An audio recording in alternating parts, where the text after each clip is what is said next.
Vianočné trhy sú už v plnom prúde, ale Bratislava je opäť niečím výnimočná. Ceny nápojov a jedla sú vyššie ako v susednej Viedni. A dôvod? Neprimerané ceny prenájmu stánkov na rýchle občerstvenie.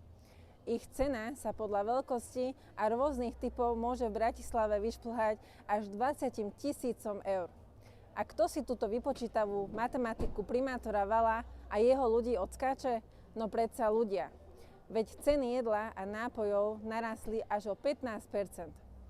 Magistrát oponuje vyššími cenami energií a infláciou, ale práve preto, že predošlá vláda znížila kúpyschopnosť Slovákov, by mal solidaritu a spolupatričnosť brať do úvahy aj Valov úrad a nie zvyšovať nájomné.